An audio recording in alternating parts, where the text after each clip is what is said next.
Bu yaş dövrünü də keçdikdən sonra 5 yaşını deyək, 5 yaşında uşağın qızıl dövrüdür. Uşaq artıq uyumlu bir hala gəlir və sənin hər dediyini artıq qəbul etmə dövrünə gəlir. Bu dövrdə uşağa daha çox qıssələr danışmaq məsləhət görülür ki, Qurandan kiçik-kiçik qıssələr danışmaq. Çünki uşaqların belə nağıl, hekayə tipli şeylərə marağı daha çox olur. Ona görə uşağa daha maraqlı hissələr, qıssələri danışmaq olar. Burada da qıssələri seçərkən də diqqətli olmaq lazımdır. Məsələn, İsmail Peyğəmbərin qurban kəsdirmə qıssəsini danışmaq olmaz. Orada uşaqda artıq vahimə və qorxu yarana bilər ki, necə ata oğlunu qurban kəsir.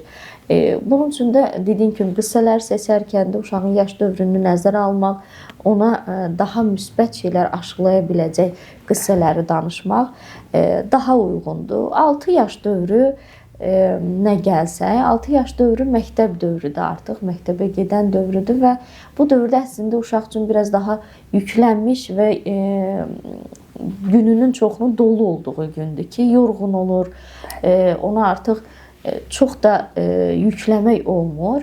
Bu dövrdə uşaqlara oyun əsnasında nələrsə, yarışlar təşkil etmək, oyunlar təşkil etmək və bu oyunlar əsnasında nələrisə müsabiqə kimi eləmək, nəyisə öyrətməyə çalışmaq. Məsələn, hansısa bir dini suallar, Quranda neçə surə var, sonuncu peyğəmbər kimdir, mələklər kimdir, ən məşhur mələkləri desək, vəhiy mələyi kimdir? Belə sadə sualları bir neçə uşaqla məsələn təşkil eləyib müsabiqə halına gətirmək və qalibə gözəl hədiyyələr vermək, qalib olmayanları da xüsusi şəkildə, yəni həvəsləndirmək, bu kimi məsələlər onların dini duyğusunu möhkəmlənməsinə səbəb ola bilər.